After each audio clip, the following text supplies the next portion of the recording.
இதே திரு ஸ்டாலின் அவர்கள் வந்து 2021 ஆட்சிக்கு வரக்கு முன்னாடி அவர் வந்து எதிர்க்கட்சியாக இருக்கிற போது அவர் என்ன சொன்னார், கடிதமே எழுதியிருக்கிறார் இவர்களுக்கு நிரந்தரமாக பணி வழங்க வேண்டும் என்று சொல்லிட்டு. அவங்களுடைய தேர்தல் வாக்குறுதியிலையும் கொடுத்துருக்காங்க இவங்களுக்கு தன் பணி நியமனம் நிரந்தரம் செய்ய வேண்டும் சொல்லிட்டு. இவ்வளவையும் சொல்லிட்டு இவங்களுக்கு என்ன பெரிய சம்பளம் ஆயிருப்போகுது. ஒரு மாநகராட்சியில், சென்னை போன்ற ஒரு மிகப்பெரிய மாநகராட்சியில் இன்னைக்கு பெரிய விஷயமே இந்த சானிட்டரி சுகாதாரம் சம்பந்தப்பட்ட விஷயம்தான். அதையும் வந்து இவர்கள் செம்பட செய்து வந்த நிலையில் இவர்களை உடனே தூக்க வேண்டிய அவசியம் என்ன? இவ்வளவு ஒரு நாள் நோட்டீஸில் யாராவது எங்கேயாவது வந்து ஒரு நாள் நோட்டீஸில் தூக்கி பார்த்துருக்கீங்களா?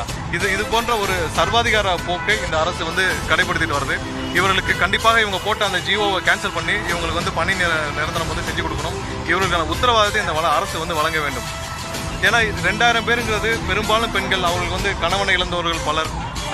இவர்கள் ஒருத்தர் மட்டும்தான் அந்த குடும்பத்தில் வந்து சம்பாதிக்கக்கூடிய நிலைமையில் இருக்காங்க. இந்த 2000 குடும்பங்கள் நாளைக்கு நடுத்தருவில் தான் நிற்கும். அதற்கு முழு பொறுப்பு இந்த திமுக அரசு தான் சேரும்.